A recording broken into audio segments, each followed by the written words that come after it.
Alors, bonjour à tous. Donc là, pour cette conférence, je vais vous parler de l'organisation d'un événement WordPress. Je vais d'abord vous expliquer tout simplement pourquoi vous devez en faire un, tout simplement, et surtout toutes les subtilités que vous devez savoir avant d'en organiser un. Ça peut paraître simple, mais là, tous les bénévoles ici, par exemple au WordCamp Paris, ont pas mal travaillé pour que cet événement soit réussi. Vous allez voir, il y a pas mal de choses à prendre en compte. Alors, je vais faire très simple, je vais me présenter juste rapidement. Je m'appelle Daniel Roch. À la base, je suis consultant en référencement naturel et sur WordPress. Je suis forcément un fan de WordPress.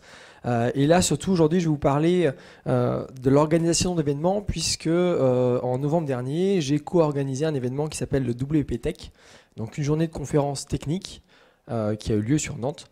Et l'idée, c'est de vous montrer pas mal d'anecdotes, pas mal de choses auxquelles il faut qu'on pense quand on organise un événement WordPress.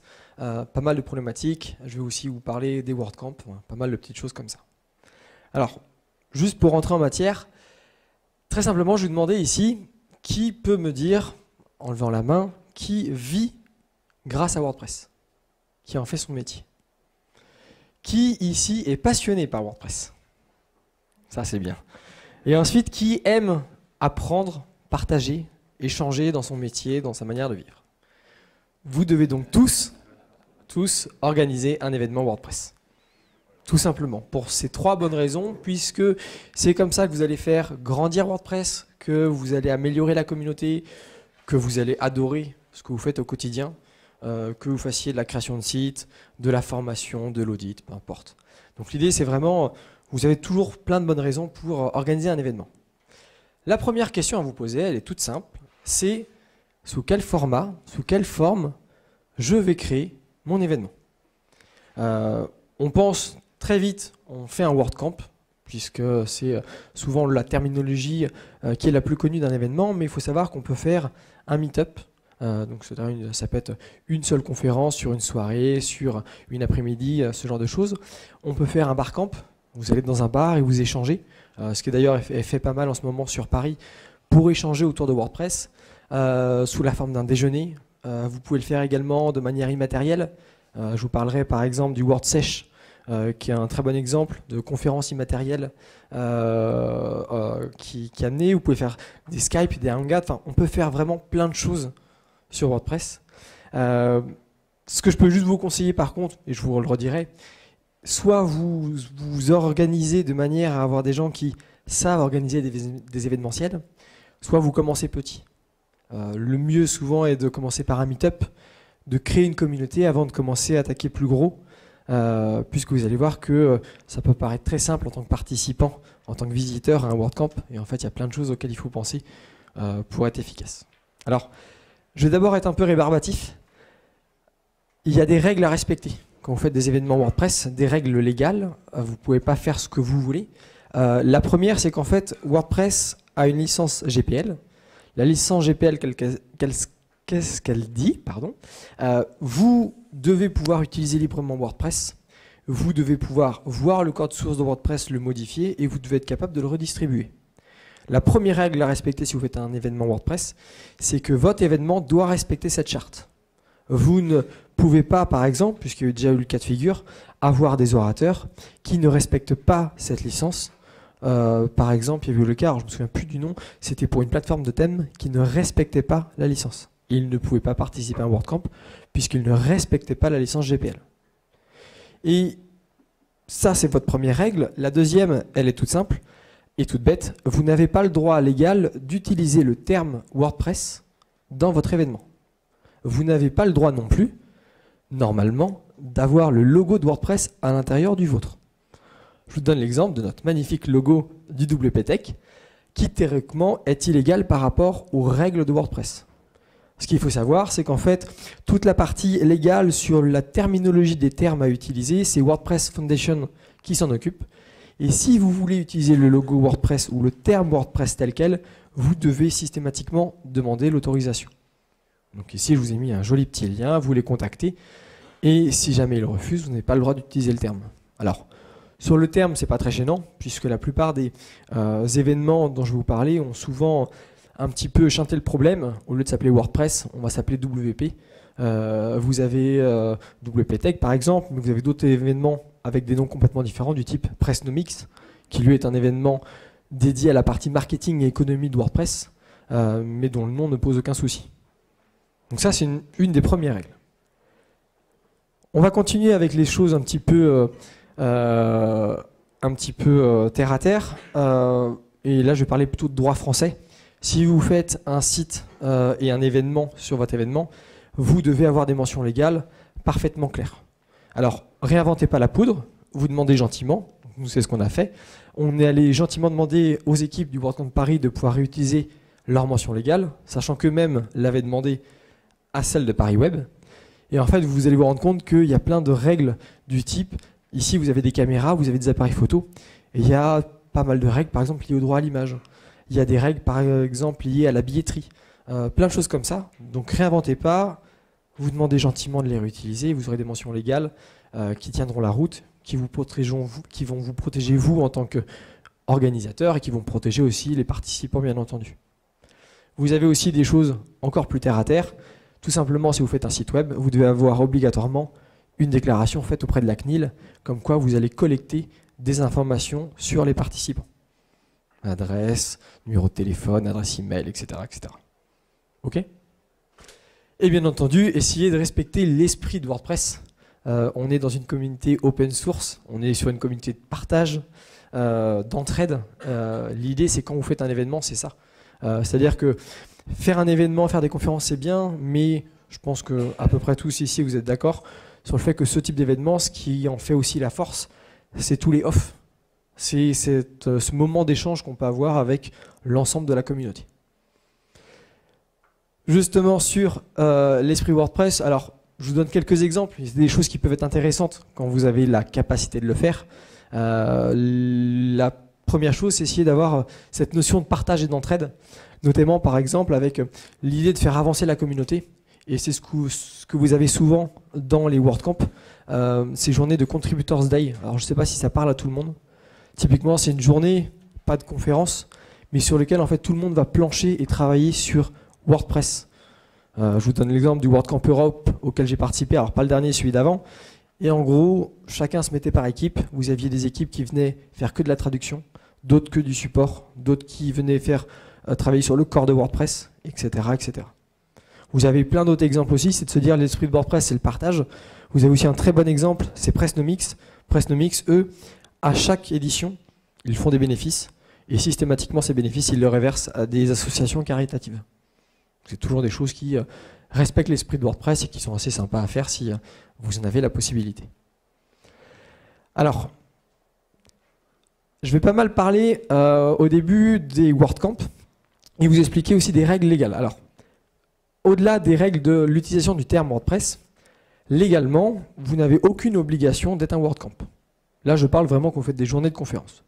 Vous n'avez non plus aucune obligation de avoir un accord ou de travailler avec l'association WordPress francophone. Ça, c'est le respect légal. Mais l'idée, c'est que plus vous serez dans la communauté, plus vous ferez travailler la communauté en échangeant, en vous entraidant les uns les autres, plus votre événement sera réussi et plus surtout ça se passera bien, plus vous allez pouvoir développer WordPress, les connaissances WordPress, etc., etc.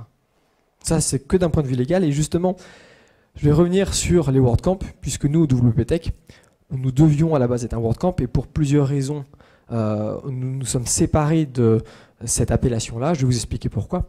Et vous expliquer aussi pourquoi, dans certains cas de figure, faire partie des WordCamp est une excellente chose. Des fois, ça peut être contraignant. Mais dans tous les cas de figure, l'idée, c'est voilà, si vous faites un événement, peu importe son nom, l'idée, c'est vraiment de partager avec votre communauté, la communauté WordPress, échanger et pouvoir vraiment interagir avec tout le monde. Alors, première chose à savoir, que vous fassiez un WordCamp ou non, les équipes de WordCamp Central vous fournissent énormément d'aide en ligne. La première chose, c'est que vous avez la chaîne YouTube de WordCamp Central. Ils font régulièrement des hangouts, souvent spécialisés sur un aspect spécifique. Ils vont parler pendant 1 heure, par exemple, uniquement des sponsors. Ils vont parler pendant 1 heure uniquement du choix des orateurs. C'est extrêmement intéressant. puisqu'ils ont énormément d'expérience et de retour là-dessus. Et si vous organisez un événement, c'est le meilleur moyen de ne pas vous tromper, d'aller voir ce que eux font, pourquoi ils le font comme ça, et vous allez pouvoir faire un événement qui marche. Deuxième chose aussi, vous allez sur plan.wordcamp.org. C'est un site sur lequel il regroupe énormément de ressources pour l'organisation. Des budgets types, des plannings types, des chartes à respecter ou non, plein de conseils sur tous les aspects de l'organisation d'un événement, que ce soit un WordCamp ou non. Donc allez-y, c'est une mine d'informations, c'est gratuit, ça ne peut que vous aider. Donc ça, c'est une des premières choses. Alors, par rapport au WordCamp, nous, en tant que WPTech, on s'était dit, on veut faire un événement technique. Dès le début, on s'est dit, on va faire un WordCamp, ça nous paraissait entièrement naturel. Surtout que dès qu'on discute avec la communauté, dès qu'on a demandé à faire partie, on a vu tous les avantages que ça pouvait nous apporter. Le premier avantage, il est très simple, vous avez tous un système de ce qu'on appelle de sponsors régionaux. C'est-à-dire qu'en fait, vous avez des sponsors qui vont vous aider tous les WordCamp dans une zone géographique, du type des sponsors qui vont aider tous les WordCamp situés en Europe. Et donc, vous avez déjà en fait une aide pour que votre événement soit réussi. Donc là, vous en avez justement plusieurs qui sont les WordCamp Champions à WordCamp Accompli, si je ne dis pas de bêtises. Voilà, ça, c'est des sponsors. Tous les WordCamp dans une certaine zone géographique, ils vont les aider financièrement. Donc, c'est un énorme plus dans votre organisation. La deuxième, c'est que vous avez, alors surtout quand vous le lancez, un coach qui va vous accompagner en fait. Quelqu'un qui de WordCamp Central, qui a déjà organisé un WordCamp, qui va passer du temps avec vous, qui va vous dire voilà, aujourd'hui on va voir tel point spécifique des WordCamp et je vais vous aider. Alors, petite anecdote, soyez bilingue, parce que forcément c'est pas des gens français, donc c'est des fois un peu dur pendant 1 heure de discuter avec eux et de comprendre tout ce qu'ils disent. Donc voilà, ça c'est la petite. Si dans votre équipe vous pouvez avoir quelqu'un qui parle anglais, c'est un gros plus. Autre chose aussi, les autres éléments qui sont extrêmement intéressants quand vous faites un WordCamp, c'est que vous allez toucher en termes de communication beaucoup plus de monde, puisque WordCamp Central va relayer au niveau international votre WordCamp. Ils vont vous fournir aussi également des goodies, ce qui est un petit plus. Et deux autres choses aussi qui sont très importantes pour moi et que dans les WordCamp qui sont deux choses extrêmement qualitatives. La première, c'est que vous n'êtes pas tout seul dans votre coin. Vous faites partie d'un tout, d'une communauté. Et l'autre chose, c'est tout simplement que une bonne partie des règles de base des WordCamp est extrêmement saine. C'est-à-dire que quand vous êtes organisateur, vous avez une charte à respecter. Vous avez aussi la charte pour les orateurs. Et à peu près toutes les règles qui sont dans cette charte sont extrêmement saines pour la communauté. C'est le partage du savoir, c'est la non-discrimination, c'est le fait de promouvoir WordPress et de ne pas se promouvoir soi-même, etc., etc. Donc c'est vraiment des choses intéressantes. Là, je vous le remets rapidement. Voilà, ça, c'est les grands points qu'ils mettent en avant dans leur charte. Donc ce que je disais, le partage avec la communauté. Le refus, alors là, je remets tel quel, de la discrimination des spammers et des jerks. Le respect, bien sûr, de la marque et de la licence WordPress, donc c'est ce que je vous disais au tout début. L'absence de promotion à titre personnel, un événement bien entendu à but non lucratif et un événement accessible à tous. Donc ça, c'est vraiment la charte du WordCamp. Donc si vous voulez en faire un, allez-y. Il y a vraiment une vraie base saine pour faire un événement sur WordPress. Alors, je reviens juste rapidement sur le WPTech avant de vous parler plus en avant de l'organisation des événements WordPress en général.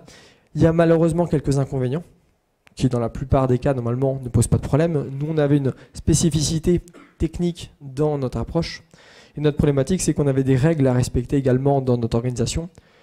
Des orateurs locaux, le fait qu'on ne pouvait pas les défrayer pour le déplacement de ces orateurs-là, un choix plus ou moins large pour notre propre choix d'orateurs, un site internet également un peu compliqué pour ceux qui ont travaillé dessus, si vous voulez le modifier et le rendre à votre image et à vos couleurs. Donc pas mal de petites contraintes et surtout pour nous, vu qu'on était vraiment sur quelque chose de technique, c'était compliqué puisqu'on était obligé de faire venir des gens de loin pour pouvoir traiter des sujets extrêmement techniques et pointus. Donc forcément, le défraiement des orateurs nous posait problème, etc., etc. Donc ça, c'est les inconvénients. Il faut juste en avoir conscience avant de le faire, de faire un événement sous la forme d'un WordCamp. Mais après, en soi, vous avez aussi quand même pas mal d'avantages à côté qui sont extrêmement intéressants, sachant que certaines problématiques que je vous mets ici n'en sont pas vraiment. Enfin, j'ai hésité à les mettre dans des inconvénients. C'est ces deux-là, en fait. Vous n'avez pas une maîtrise totale sur le prix du billet d'entrée. C'est-à-dire que vous ne pouvez pas mettre, je mets un billet d'entrée à 150 €, ce qui serait un petit peu cher. Et les gains, en fait, normalement perçus par l'événement à un instant T, ne sont pas conservés par l'événement, sont renvoyés à WordCamp Central. Je les ai mis dans un inconvénient, il faut savoir qu'en fait c'est des avantages. Ça fait que si vous organisez un WordCamp et que pour une raison X ou Y, ce WordCamp n'est pas suffisamment rentable, vous savez que la communauté internationale, le WordCamp Central, pourra vous venir en aide puisque eux ont des fonds par rapport à ça. Et que sur le prix du billet d'entrée, le fait de ne pas avoir des prix trop élevés permet à tout le monde de rendre accessible ce type d'événement. Donc c'est pas vraiment un inconvénient, mais voilà, c'est un peu compliqué à classer. Alors je vous donne deux exemples juste rapidement d'événements qui ont voulu faire un WordCamp à la base et qui s'en sont séparés. Le premier c'est WP Camp qui est un événement allemand. Alors eux c'était un peu compliqué, ça avait fait un peu débat sur leur approche. C'est que eux les deux points qu'ils avaient vraiment mis en avant sur le fait on ne veut pas être avec WordCamp, c'est qu'en gros ils voulaient se simplifier la vie. Pour être pas trop mal poli, ils ne voulaient pas se faire chier avec les règles de WordCamp Central. Et ils voulaient pouvoir ensuite faire des dons, comme le fait Pressnomics, à la fin de chaque événement. Vous avez aussi donc WPTech qui a eu lieu là en novembre. Et nous, c'était vraiment sur la problématique technique dont je vous ai parlé. Alors, ça, c'était pour la partie sur le WordCamp. Maintenant, l'idée, c'est de se dire, voilà, vous avez plein de bonnes raisons d'organiser un événement.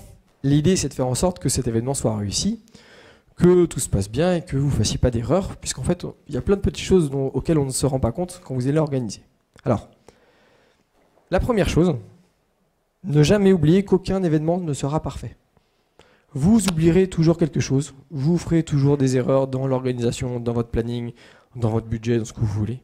Faut le savoir à l'avance, vous essayez de faire au mieux, et en général, plus vous serez entouré et plus vous allez échanger avec la communauté, plus votre événement sera réussi. Vous voyez ici, donc là on est au 4e WordCamp Paris, et je pense qu'on peut tous dire que c'est à peu près une réussite jusqu'à maintenant.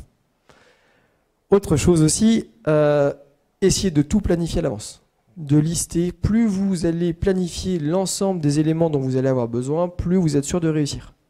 Vous allez voir qu'il va falloir planifier toute la partie print. Il faut imprimer des t-shirts, il faut imprimer des programmes, des tours de cou. Il va falloir anticiper le choix des orateurs, des sponsors. Il y a plein de choses comme ça qui sont extrêmement compliquées à gérer. Vous avez aussi, et ça c'est un énorme conseil, si vous voulez faire un événement, un minimum gros, créez ou rejoignez une asso. Légalement et comptablement, c'est le plus simple de gérer ça de manière propre et transparente pour tout le monde. Puisque c'est l'association qui va récupérer l'argent, qui va émettre les factures, etc. Vous avez personne qui pourra vous dire, vous avez voulu faire un enrichissement personnel par rapport à votre événement. Donc là, l'idée, c'est d'être le plus carré possible. Pensez aussi surtout à rejoindre et à communiquer avec la communauté locale, nationale, voire internationale. Et je ne parle pas que de la communauté WordPress. L'exemple type, sur le WPTech, moi j'ai pas mal échangé avec les organisateurs du SEO Camp. Donc c'est une association de référenceurs qui fait des conférences sur Nantes et sur Paris, et dans d'autres villes bien entendu. Et en fait, en échangeant avec eux, on a encore plein d'autres idées. Plein d'autres concepts, des conseils, notamment nous par exemple par rapport à l'after, des choses comme ça. Donc allez-y. Et ce que je vous remets bien sûr en bas, commencez petit.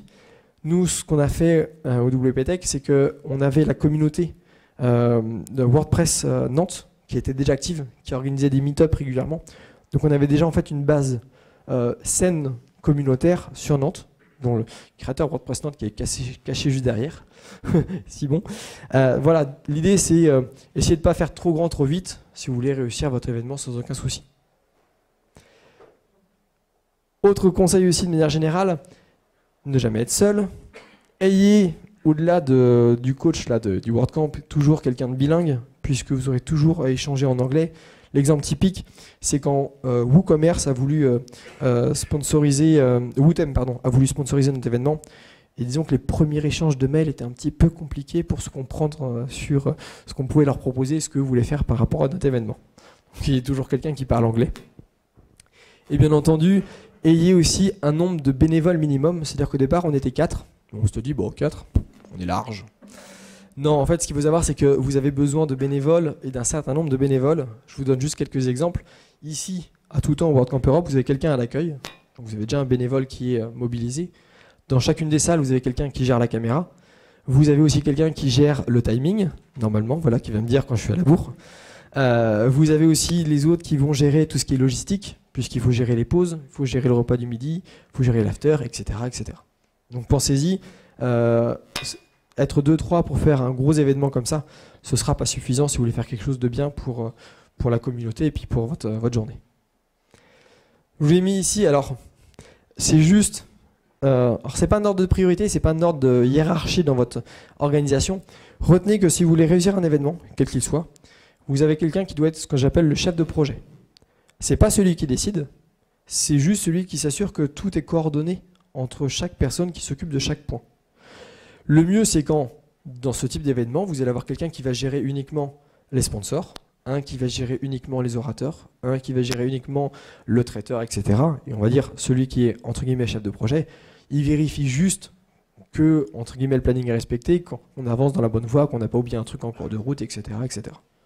Et là, après, je vous remets plein d'exemples. Il faut gérer la salle, les repas, les pauses. Il va falloir gérer les sponsors, la billetterie, les factures, etc., etc. Allez voir, si vous en faites un jour, ça prend beaucoup, beaucoup de temps. Et d'ailleurs, quand j'y repense, je vous dis qu'il faut être nombreux. Donc là, le WordCamp Paris, cette année, ils ont la chance d'être pas mal de bénévoles, donc c'est bien, mais il y a une ou deux éditions, ils étaient beaucoup moins nombreux dans l'organisation. Et donc, à mon avis, c'était beaucoup, beaucoup plus compliqué pour tout gérer au quotidien.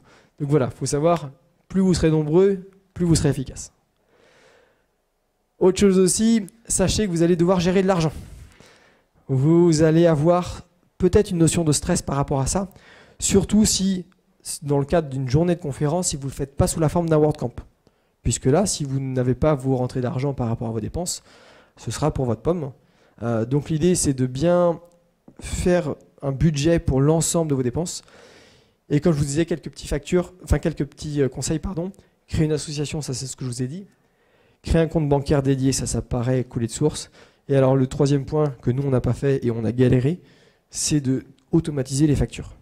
C'est-à-dire que tous les visiteurs qui m'ont envoyé un mail en me disant « Est-ce que je peux avoir une facture, s'il te plaît ?» Et de devoir la faire sur Excel, avec mes petites mains, comme un grand. Voilà, c'est des petits trucs à penser, mais ça, vous pouvez perdre des heures. Donc, évitez cette erreur, essayez d'automatiser vos factures. Pareil pour les factures pour vos sponsors, et ainsi de suite. Et bien sûr, gérer au fur et à mesure votre budget. Et alors, on va essayer d'aller dans le concret, juste pour vous donner un ordre d'idée. Je vais prendre l'exemple du WPTech. Alors, ici, je vous mets des types de rentrées d'argent et de dépenses que vous aurez sur des événements de type journée de conférence. En rentrée d'argent, ça va être extrêmement simple, c'est la billetterie et les sponsors. Donc ça va assez vite. La problématique, c'est que vos dépenses, en fait, vous en avez de grosses pour certaines, que vous anticipez très vite. Et puis après, plein de petites dépenses qui vont venir se rajouter. Alors, je vous donne des exemples. La location de la salle, si vous devez la payer. En fonction de la salle, vous allez peut-être des fois payer l'assurance ou les filles en plus. Vous allez peut-être devoir payer des vidéoprojecteurs, un appareil photo ou une caméra. Tout ce qui est nourriture. Donc c'est le café, le thé, les bouteilles d'eau, les viennoiseries, le repas du midi, le repas du soir si vous faites un after, etc. Si vous faites aussi un after, il va falloir peut-être aussi louer une salle. Il va falloir aussi peut-être payer un traiteur ou un restaurateur. Vous allez aussi avoir tous les frais d'impression. Donc là, par exemple, tous les tours de cou que vous avez autour de vous, les programmes, les t-shirts, l'affiche que vous avez par exemple pour la Pines Bar au rez-de-chaussée, etc., etc. Donc c'est plein de petites choses où on dit « Oh, j'ai oublié de le mettre dans mon budget, mais ça, plus ça, plus ça peut aller loin. » Et puis même d'autres choses auxquelles on ne pense pas, typiquement les frais bancaires. Puisque vous avez de la vous dites que c'est une rentrée d'argent, et en fait non, ça va avoir aussi des frais bancaires en plus, donc vous gagnez en fait moins d'argent sur votre billetterie. Et je vous donne un exemple de à peu près, alors il est un tout petit peu simplifié, mais c'est grosso modo ce que nous on a fait pour le WPTech. Alors, pour vous donner un ordre d'idée, on avait une salle, donc c'est une école qui nous accueillait gracieusement, l'Epitech. Donc on avait une capacité d'un peu plus de 140 personnes, sachant que dans les 140 personnes, il y a les sponsors, il y a les orateurs et les bénévoles, donc en fait on a vendu à peu près une centaine de places. En faisant ça, en fait, on a réussi à peu près obtenir 5 000 € de sponsors et 1 400 € de billetterie, donc ça nous faisait un revenu de 6 400. Et vous avez ensuite toute une liste de petites dépenses qui viennent s'additionner les unes aux autres. Ce qu'il faut savoir, c'est qu'en fait, 2 semaines avant l'événement, il nous manquait encore un sponsor, donc en fait, on était censé être déficitaire. Donc, quand je vous dis de tout budgéter, de bien réfléchir, c'est vraiment ça, c'est que entre ce que vous voulez faire et ce que vous pourrez faire, il y aura toujours une différence. Et certains postes de dépenses peuvent être extrêmement onéreux. Ça peut paraître tout bête, mais les t-shirts là qui vous ont été offerts ce matin, ça a un coût. Les programmes, ça a un coût. La nourriture, ça a un coût, etc., etc. Donc ça, essayez d'anticiper. Et alors, dans les petits conseils, alors il y en a beaucoup qui viennent de WordCamp Central. Le premier conseil pour gagner de l'argent, enfin gagner de l'argent, ne pas en dépenser, c'est de trouver une salle gratuite. Tout dépend ce que vous voulez faire. L'exemple typique, et ils le disent, essayez de contacter d'abord tout ce qui est école et association. Nous, typiquement, c'est une école d'informatique qui nous a accueillis gracieusement. Et en plus, dans l'école, on avait tout ce qui était micro, vidéoprojecteur, mur, salle pour la restauration après dans la journée, etc., etc. Donc c'est un gros plus si vous pouvez faire ça. Mais par contre, anticipez que votre salle, vous puissiez correctement accueillir le nombre de personnes que vous désirez, que vous pouvez correctement sonoriser la salle où vous serez, faire la captation vidéo, etc., etc. Et alors, un petit conseil par rapport à notre événement, jamais d'escalier. Pour ceux qui étaient présents, ils le savent, notre salle de conférence était au 3e étage. Donc en fait, toute la journée, nous les bénévoles, on a fait rez-de-chaussée, 3e étage, rez-de-chaussée, 3e étage, rez-de-chaussée, 3e étage. Je ne savais même pas qu'on pouvait avoir des courbatures sous la plante des pieds. C'était génial. Donc voilà, ça c'est le petit conseil en plus. L'autre chose aussi, donc une fois que vous avez la salle, théoriquement vous avez la date. Donc ça c'est la première bonne chose. Et vous allez vous dire, bah, maintenant il va falloir que je commence à avoir du contenu, je vais choisir mes orateurs. Première chose que je vous conseille énormément, c'est d'avoir un système d'évaluation qui soit vraiment objectif. Nous, on était parti du principe qu'on était 4 co-organisateurs. On s'est dit qu'en fait, chacun allait donner une note de 0 à 5 pour chaque conférence qui a été proposée. Et on ajoutait une 3e colonne dans laquelle on appliquait ce qu'on appelle des malus. Si l'orateur était déjà connu, enfin, s'il était déjà orateur ailleurs, il perdait entre guillemets un point. Et si le sujet de sa conférence était déjà traité, ou qu'il l'avait déjà réalisé ailleurs, il perdait automatiquement 5 points. Ça nous donnait une note.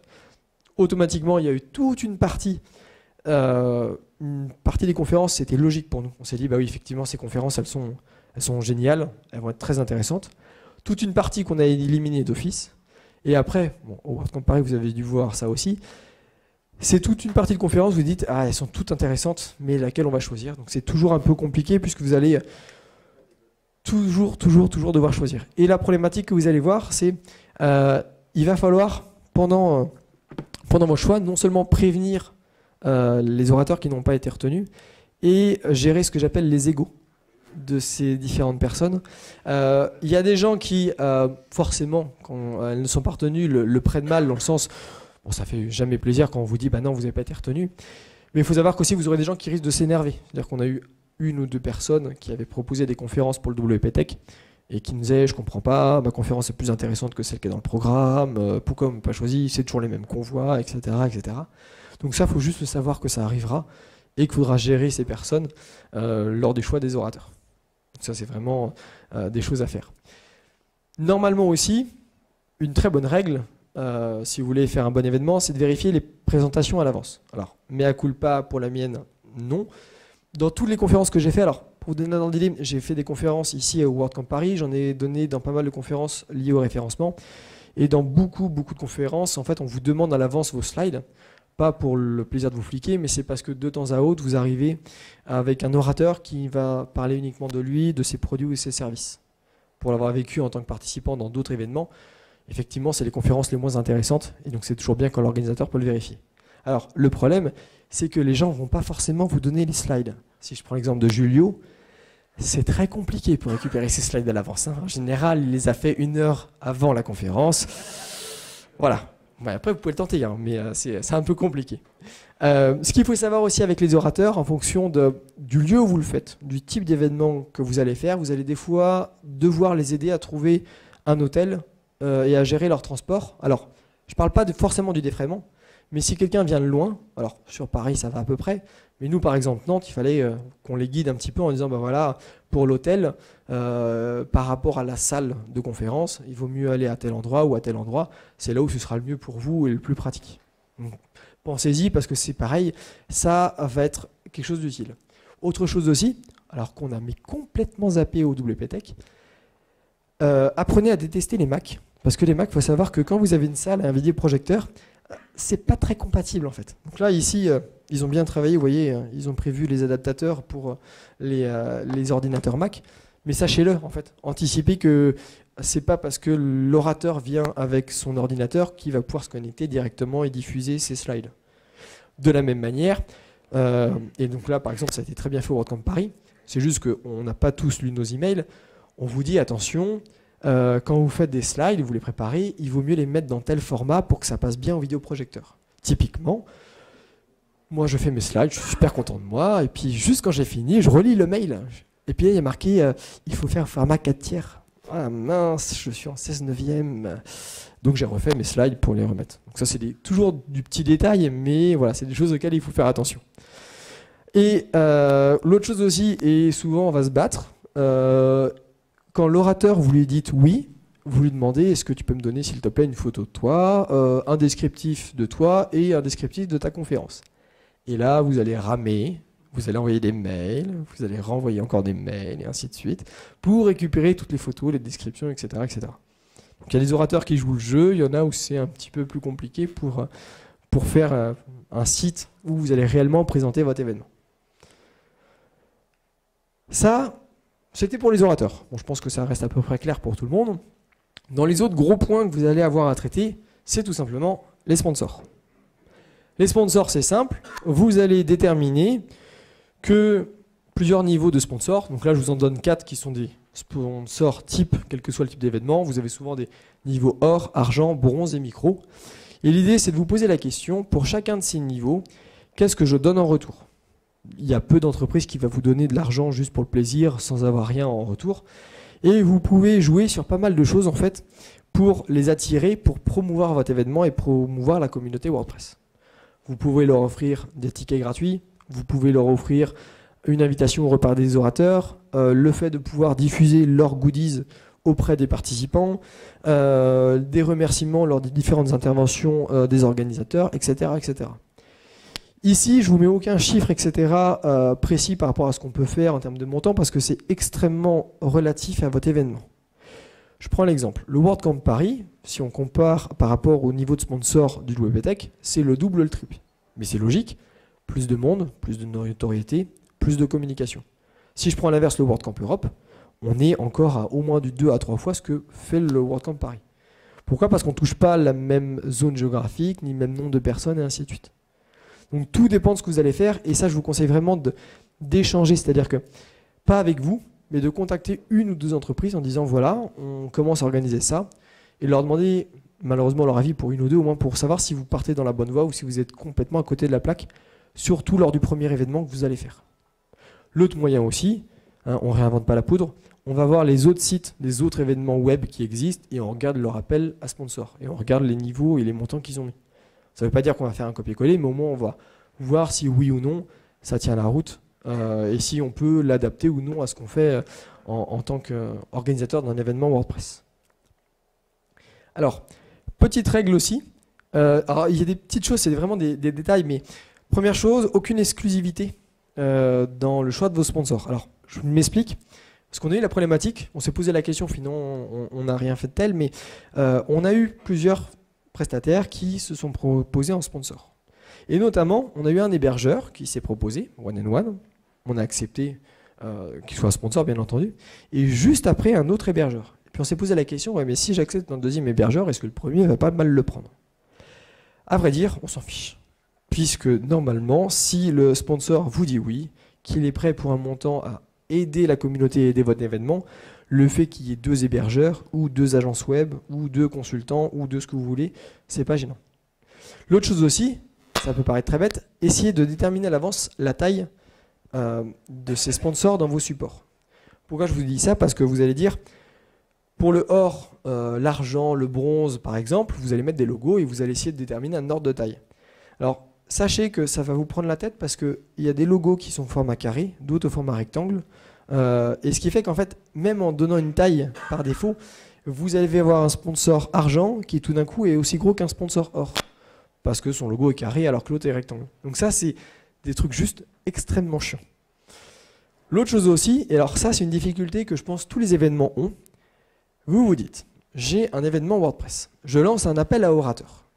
À partir de quand dois-je lancer aussi ma billetterie et à partir de quand dois-je lancer mon appel à sponsor? Si j'ai pas mon planning et que je lance un appel à sponsor, pourquoi les gens sponsoriseraient un événement pour lequel ils ne savent pas du tout ce qu'il y aura dedans? Pourquoi je sponsorisais le WP-Tech? Je ne sais pas qui y aura, je ne sais pas combien il y aura de place, quel est le programme, est-ce que ça correspond à ma cible, etc. etc. Ça, c'est toujours une difficulté que vous aurez. Nous, on est parti du principe qu'on a fait un appel à orateurs et on a validé notre programme, puis on a fait l'appel à sponsor et la billetterie peu de temps après. Et même dans ce cas-là, vous allez avoir un truc très chiant, et ce qui est très simple, quand vous allez vendre vos places. Imaginons, j'ai une capacité de 140 personnes dans ma salle, ce qu'on avait. On se dit 140 places à vendre.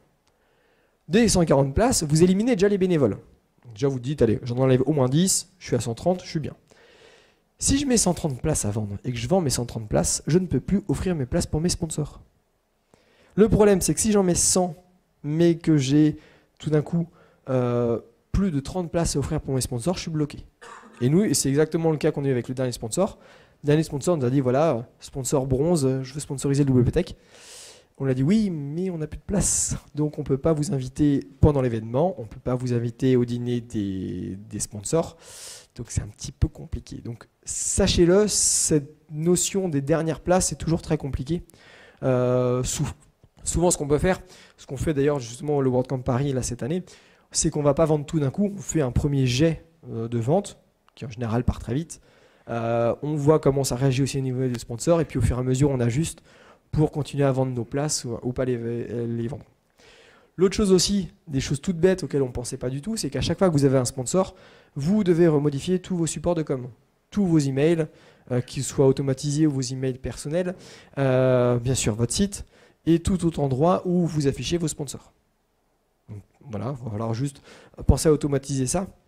Et bien sûr aussi, et ça nous arrive avec un sponsor, chose toute bête, pour les factures des sponsors, je ne m'étais pas embêté, j'avais pris celle de ma société. J'ai pris les modèles, j'ai adapté, pas de souci. Et dans mes factures personnelles, je mets un délai de paiement à 30 jours. J'envoie la facture en me disant, bah, c'est un sponsor, il va payer vite. Et là, il m'a dit, bah non, je paye que dans 30 jours. C'est ce qui est marqué dans la facture. Mince, on aurait besoin de l'argent plus vite. Donc, c'est pareil, hein, c'est que du détail, hein, mais c'est des choses qui, des fois, peuvent juste vous embêter dans la gestion de votre trésorerie, de votre événement, etc. et qu'il va falloir essayer d'anticiper et de corriger. Autre chose aussi, votre communication. Alors là, je liste un peu en vrac, mais sachez que quand vous faites un événement, vous avez en fait énormément de travail de communication à faire. La première chose, c'est toute la communication autour des sponsors, donc ce que je vous disais, le réaffichage, etc. Mais ensuite, vous allez devoir communiquer constamment sur plein d'éléments. Première chose, bien sûr, sur le programme, le lieu, l'heure, le planning, etc., etc. Vous allez devoir communiquer au niveau des orateurs. Vous allez devoir, sur votre site et sur différents éléments, mettre tout en place pour qu'on puisse vous contacter. Formulaire de contact, numéro de téléphone, adresse email, etc. Tout ce qui est mention légale, bien entendu. Communiquer aussi pour votre billetterie, ouverture de la billetterie, etc., lancement. Je vous donne là l'exemple typique, c'est WordCamp Paris qui ont été victimes de leur succès quand ils ont vendu les places du samedi. Elles sont parties à une vitesse folle et donc forcément énormément de personnes étaient frustrées. Donc tant mieux pour le WordCamp Paris parce que ça veut dire que ça fonctionne bien et que les gens sont vraiment demandeurs de ce type d'événement, mais c'est très compliqué à gérer cette billetterie. Parce qu'après il y a plein de gens qui se sont mis à gueuler, ouais j'avais pris mes billets de train pour les 2 jours, c'est pas normal, il devrait y avoir plus de place, etc., etc. Donc comme si les salles tombaient du ciel. Les autres choses aussi à anticiper, tout ce qui est bannières. N'hésitez pas à en créer plein de formats différents de bannières, de manière à ce que les gens puissent les réutiliser et communiquer pour vous. Théoriquement, un orateur, il sera avec plaisir qu'il va reprendre votre bannière et qu'il va la rediffuser sur son site ou sur sa page Facebook ou sur son Twitter, etc. et que ça va communiquer pour vous. Vous allez aussi avoir toute la partie photo et vidéo, ce parce que ça peut paraître tout bête d'avoir une caméra là dans la salle pour filmer les orateurs et d'avoir une ou deux personnes qui circulent avec un appareil photo. Mais voilà, c'est aussi du travail. Il faut faire le montage, il faut faire la mise en ligne, il faut prendre les photos et ainsi de suite. Et l'autre chose aussi qui est importante, ça peut paraître tout bête, et qui d'ailleurs fait partie des recommandations données par WordCamp Central, même si votre événement est français, ayez toujours des contenus pour les personnes anglophones, pour au moins communiquer et expliquer votre concept auprès de la communauté internationale, et après même pour développer, par exemple le WordCamp Paris, qui va donner des conférences, une partie en anglais. Vous voyez? L'idée c'est de, où on n'est pas que français, on est une communauté WordPress partout dans le monde et on va pouvoir partager, échanger avec tout le monde. Et alors, par rapport au site internet, ici je vous ai mis notre solution technique, alors je vous explique pourquoi. Dès que vous allez vouloir faire un événement comme ça, techniquement en fait le site c'est très compliqué parce qu'il va falloir pouvoir afficher facilement tout le planning, tous les orateurs, les descriptifs, gérer votre billetterie, gérer tous les newsletters, etc. Si vous faites sous la forme d'un WordCamp, de toute manière, vous n'aurez pas le choix, vous serez sur le site de WordCamp Central, enfin dans leur multi-site, donc vous aurez normalement en interne déjà tous les outils nécessaires pour gérer votre élément. Le problème, c'est que si vous faites un autre événement, ayant un autre nom donc qui ne dépend pas de WordCamp Central, vous devez vous démerder. Au WPTech, ce qu'on a fait, c'est qu'on a tout simplement cherché dans la communauté ce qui se faisait de mieux pour travailler notre élément. Alors, le thème, à l'arrière on s'en fiche, c'est juste un thème qu'on aimait bien graphiquement pour partir d'une base. Et en fait, après, on est parti sur des extensions bien spécifiques pour chacun de nos besoins. Premier, c'est Gravity Forms avec son add-on PayPal pour gérer toute notre billetterie et nos rentrées d'argent. Donc, création d'un compte PayPal. De la même manière, ce que je vous disais, pensez bien au coût que ça va avoir, puisque PayPal va aussi vous prélever des frais sur l'ensemble de votre billetterie, etc., etc. MailPoet pour l'ensemble des newsletters. Donc, si vous ne le connaissez pas, très bon plugin, très pratique à utiliser. On a utilisé aussi Nearby Map pour tout ce qui est affichage d'une carte et la géolocalisation des différents lieux de l'événement. À la fois les lieux propres à l'événement, donc par exemple ici la masse pour le WordCamp Paris, mais aussi on avait affiché l'emplacement de la gare, l'emplacement de l'aéroport, enfin, tous les autres éléments qui vont pouvoir aider les gens à se situer. Et là où on est allé un peu chercher, alors il faut fouiller hein, parce qu'il faut savoir que ça existe, sur le GitHub de Nassim, vous avez accès en fait aux post-types et aux thèmes bases de WordPress Central, pardon. L'idée, c'est qu'en fait ici, vous pouvez le télécharger et l'installer, et en fait, ce thème de base et ces post-types de base vont vous permettre de gérer automatiquement tout le planning, heure par heure, la gestion des orateurs, la gestion des intervenants, des sponsors, et ainsi de suite. Juste une remarque par contre, c'est pas parce que vous le téléchargez que vous l'installez que ça fonctionne. Il y a eu quelques adaptations techniques, puisqu'en fait, ce plugin et ce thème de base est prévu pour fonctionner sur le multisite de WordCamp Central, et pas forcément sur un site simple. Donc il y a quelques fonctionnalités qui ne marcheront pas directement, et que vous allez devoir recoder si vous voulez réussir à avoir un site qui tienne la route et qui fonctionne bien par rapport aux aspects techniques. Donc ça, c'était pour le site internet. Dans les autres choses aussi, anticiper tous les délais de ce que j'appelle la communication de tout ce qui est print. Vous faites des t-shirts. Si jamais il vous reste des places, imaginons qu'il vous reste 20 places à vendre. Le problème, c'est que ces 20 places peuvent être vendues pendant la dernière semaine. Le problème, c'est que vous devez lancer l'impression de vos t-shirts avant. Donc, vous allez devoir gérer et anticiper les tailles des t-shirts, par exemple. Plus les coupes hommes-femmes. Dans les autres choses, vous devez anticiper les tours de cou. Donc déjà, les récupérer quand on les a pour les avoir dès le matin même. Mais des choses plus bêtes, c'est que vous imprimez un tour de cou. Nous, on a fait ça au WPTech, on était super contents de nous. Et puis tout d'un coup, quand on l'a mis autour de notre cou, au lieu d'arriver ici, en fait, il arrivait plutôt par là. Ce qui fait qu'en fait, quand on ouvrait le programme, ça donnait ça à peu près. Oh, c'est bien le WPTech. Donc voilà, petit détail, mais qui peut toujours vous poser problème. Et bien sûr aussi, toujours en revenant à la première phrase, anticiper les délais d'impression. Typiquement, on a imprimé par exemple des roll-up, comme là vous en avez un juste ici avec les sponsors et le logo du WordCamp. Il y a un délai d'impression et qu'en fonction du type de roll-up que vous allez faire, il y en a un où ils nous ont dit bah voilà, vous l'aurez dans 2 semaines. Sauf que pile 2 semaines après, c'était pile le jour de l'événement. On s'est dit bon, on va le tenter et puis on va voir ce que ça donne. On a eu de la chance, c'est passé. Mais voilà, ça peut toujours être compliqué par rapport à ces délais-là. Et bien sûr, pensez que les sponsors vont amener des goodies ou vous livrer des goodies, que vous allez avoir tout ce système de roll-up pour promouvoir vos sponsors et votre événement, que vous allez aussi avoir beaucoup de temps passé pour communiquer sur votre événement sur d'autres sites. Vous allez faire des articles sur d'autres sites de la communauté WordPress pour annoncer votre événement, etc. De manière à ce que tout le monde puisse être au courant que vous faites un événement sur WordPress.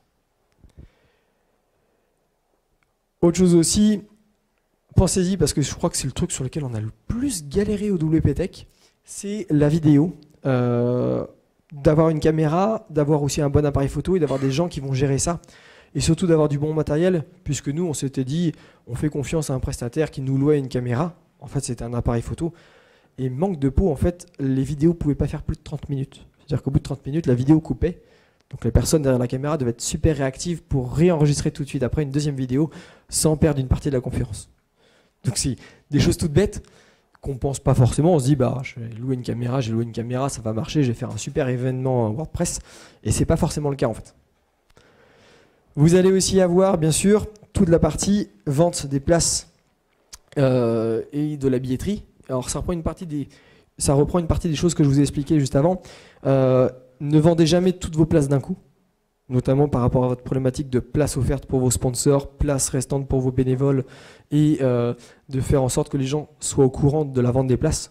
Puisque si d'un coup vous lancez les places, qu'elles partent toutes, il y a des gens qui font « ouais mais j'ai pas été prévenu, on m'a pas dit que c'était à telle date ». Donc aussi une problématique par exemple qu'ils ont eu au WordCamp Paris cette année, bah, c'est toujours compliqué parce que vous frustrez des gens. C'est dommage, c'est pas le but, mais c'est vrai qu'il faut se dire, bah oui, mince, c'est vrai, on aurait pu les prévenir, mais il fallait penser aussi qu'il fallait les prévenir. C'est pas des choses qui viennent forcément naturellement quand on organise un événement. Bien sûr, si vous voulez bien vendre vos places, faites du teasing. Alors nous, pour le WPTech, ça a très bien marché en disant, attention, on va vendre les places. Attention, ça arrive. Ce qui fait qu'en fait, le moment où on a lancé l'ouverture des places, bah, en fait, la demande elle est très forte et elles sont parties très vite. En tout cas, le premier lot de places. Donc si vous lancez un événement et que vous n'êtes pas sûr de remplir votre salle, faire du teasing peut énormément marcher. Et toujours dans la billetterie, pensez bien à définir un prix acceptable votre billet. Donc souvent dans les événements WordPress, le prix n'est pas élevé, ce qui est logique puisque on est dans un esprit communautaire. Et l'idée c'est de se dire que vos visiteurs en fait ils ne payent pas que la place. Ils vont peut-être payer le train, ils vont peut-être payer l'hôtel, et que le billet d'entrée, voilà, ne le mettez pas trop élevé. Pour vous donner un ordre d'idée, moi j'ai déjà fait des conférences sur du référencement, le prix était à 800 € la journée, pour juste une journée de conférence. Ça vous donne un ordre d'idée des mondes un peu différents qui existent par rapport à ça. Et pensez aussi à, alors ça c'est aussi compliqué à gérer, quand vous avez des tracks en simultané de gérer vos salles, il vous faut d'abord plus de bénévoles, mais il faut anticiper aussi et essayer de prévoir combien de personnes iront à telle conférence par rapport à telle autre. C'est extrêmement compliqué à gérer. Même si vous le demandez à l'avance, ce qui est une très bonne idée, ce qu'on fait justement aussi encore le WordCamp Paris cette année, même si les gens disent « je vais aller à cette conférence-là », rien ne vous dit que finalement ils iront, ils seront peut-être en train de discuter en bas, ou que tout d'un coup ils changent d'avis, ils vont aller à l'autre, etc., etc. Donc c'est toujours un petit peu compliqué. Alors, je vais essayer d'aller un tout petit peu plus vite par rapport à la conférence.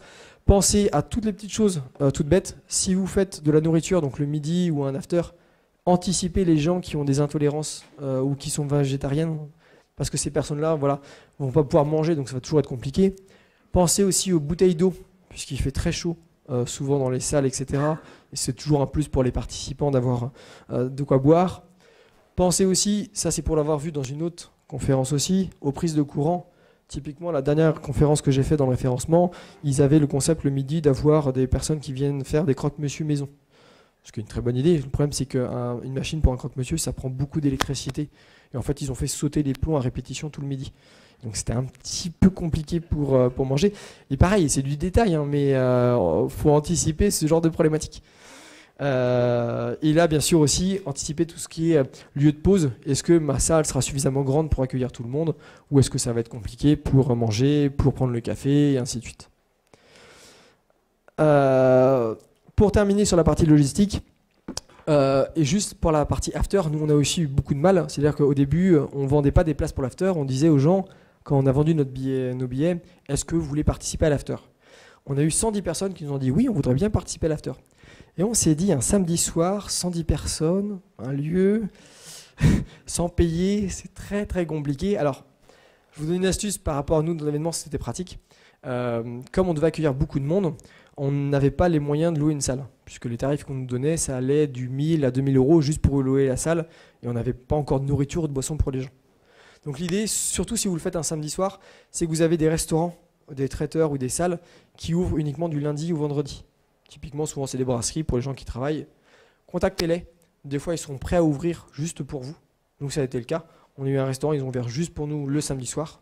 On avait notre restaurant pour nous, à un tarif qui était vraiment abordable et qui était vraiment agréable. Mais dites-vous bien que si vous gérez un after, soit vous faites payer les gens et vous l'incluez dans votre prix et dans votre business, votre comptabilité pour être sûr que ce soit faisable, soit vous allez devoir débourser beaucoup plus d'argent. Donc bien réfléchir où est-ce que vous allez le faire, comment vous allez le financer et ainsi de suite. Et juste une remarque aussi, si vous faites appel à un restaurateur, vous devez lui valider le nombre de personnes. Je m'explique, mon restaurateur qui ouvre juste pour moi le samedi soir, il a besoin d'un nombre minimum de personnes pour être rentable. C'est-à-dire que si vous lui dites potentiellement j'ai 100 personnes et qu'il y a 50 gugus seulement qui se ramènent, lui il a peut-être embauché un commis juste pour ce soir pour rien et il va perdre de l'argent. Donc soyez hyper réglo par rapport à ça, par rapport à votre traiteur. Et bien sûr pensez tous encore une fois aux intolérances alimentaires. Et pour terminer, juste deux choses, essayez aussi de penser aux petits plus que vous pouvez apporter aux participants à votre événement. C'est-à-dire que le mieux, c'est de s'inspirer de ce qui se fait ailleurs. C'est-à-dire que nous, on a assisté à plein de conférences avec plein de bonnes idées. Je vous en donne quelques-unes, c'est des exemples. On peut faire plein d'autres choses différentes, ça peut être assez sympa. Ce qu'on avait fait, que j'avais vu dans une conférence sur le référencement, c'est un tweet wall. C'est-à-dire qu'au fur et à mesure que là, moi, je parle, en fait, vous auriez sur ma droite ou ma gauche un mur dans lequel vous voyez en temps réel l'ensemble des tweets sur la conférence. Vous aviez aussi tout ce qui est concept de table ronde qui marche très bien, que les gens apprécient. Vous avez vraiment un débat.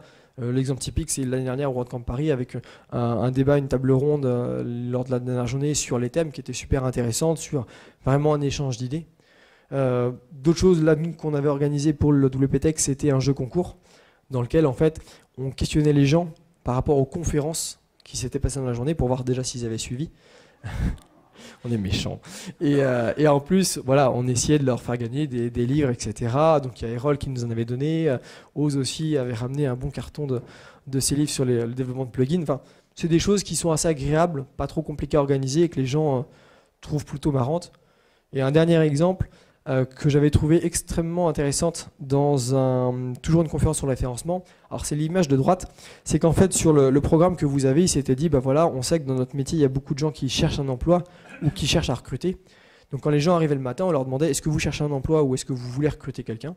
Et si oui, on vous mettait une étiquette, je recrute ou pas. Après, nous, on s'est un petit peu amusé, on s'est dit, ouais, mais ceux qui n'ont pas d'étiquette, on peut peut-être en faire d'autres qui sont rigolotes. Donc on avait fait toute une série d'étiquettes humoristiques. Il y avait Joël et thème premium. Moi, je préfère Joomla. Là, vous avez un exemple de Julio is everywhere. Voilà, c'était le petit truc qui n'est pas compliqué à faire, mais qui nous a juste fait beaucoup rigoler. Je pense que les participants ont aussi trouvé ça marrant. Et l'idée, voilà, c'est ça, c'est que c'est des événements qui sont censés être vraiment le plus convivial possible. Donc, on peut toujours faire plein de choses pour que les gens trouvent ça appréciable. Et j'ai terminé pour ce sujet.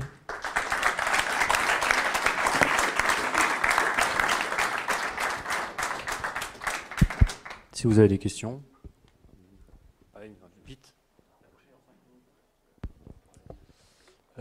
Merci. Alors, j'avais vu ça avec toi tout à l'heure, mais du coup, j'aimerais juste aborder le sujet. Est-ce que tu me confirmes qu'au WPTech, il y avait hors orateur à peu près, peut-être, je sais pas, entre 90 et 99% d'orateurs qui venaient de la région ouest de la France? Alors, pas autant. Je pense que, alors, on a fait un sondage, donc il faudrait qu'on retraite les données. Mais grosso modo, il y a quand même une grosse partie qui venait de local, donc de la région Pays de la Loire.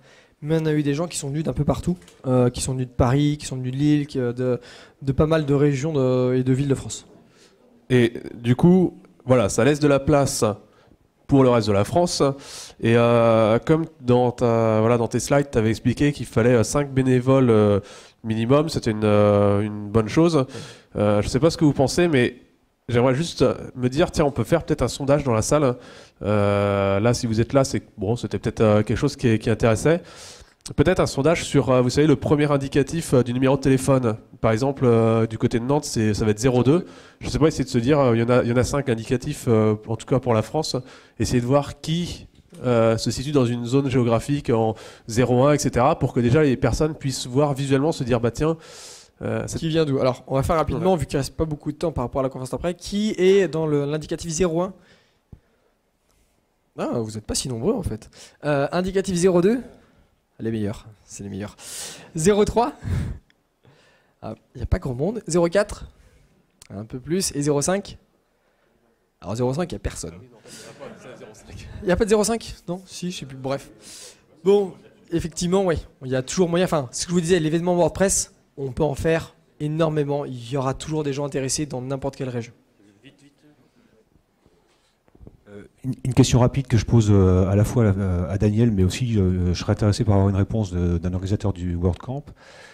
Est-ce qu'il a déjà été réfléchi au fait de faire sélectionner par la communauté les conférences? Est-ce que ça a un avantage ou est-ce que c'est un inconvénient? Enfin, est-ce que vous pensez que ça peut avoir un avantage ou un inconvénient?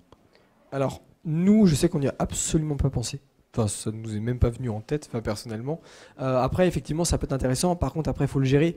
Il faut être sûr que ce soit des votes uniques et pas des gens puissent revoter, puisqu'après, on peut très facilement fausser ce genre de choses.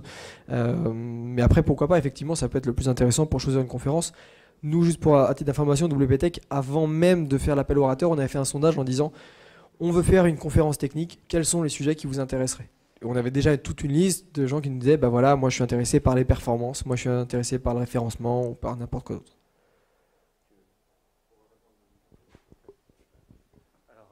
Merci.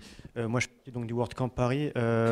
C'est effectivement possible, mais pour ma part, je trouve que c'est pas souhaitable pour deux raisons. Tout d'abord, pour que c'est votre événement, vous avez la main sur votre éditorial. C'est-à-dire que c'est vous qui gérez les conférences, c'est vous qui donnez l'angle de la conférence. Vous vouliez faire technique, peut-être qu'il y avait des sujets que vous appréciez particulièrement. Et la seconde chose, c'est tout bête, mais à partir du moment où il y a un vote en ligne, ça peut être jamais. Et pour peu qu'il y en ait un qui soit populaire, il peut avoir soumis une conférence que vous estimez en interne pas être si géniale que ça, mais tous ses followers vont dire oui, moi je veux qu'un tel fasse cette conférence, et au final, vous n'aurez pas droit, à votre propre éditorial. Effectivement, je pense affaire à toi. Moi, je pense que la grille qu'on a mis en place, enfin comme tu l'as mis toi, en place sur les notations en disant on va mettre des pénalités sur des gens qu'on voit un peu trop ou autre, c'est quelque chose d'intelligent. Et puis, je me félicite sur le WordCamp Paris, c'est qu'on fait beaucoup de meet-up, on essaie d'en faire un par mois, et que cette année on a 4 personnes qui viennent du meet-up et qui sont orateurs. Et il y en a quelques-uns dans la salle. Là. Et je les félicite parce que ça veut dire que voilà, c'est des gens qui adhèrent au concept de communautaire et que, voilà, qui veulent s'investir et qu'on essaie de... Bon, forcément, il y a des gens populaires qu'on va retrouver régulièrement parce qu'ils sont incontournables dans une spécialité. Mais voilà, on essaie de renouveler. Et, voilà, merci à eux. On va arrêter. Il y a le prochain qui arrive. Merci à vous.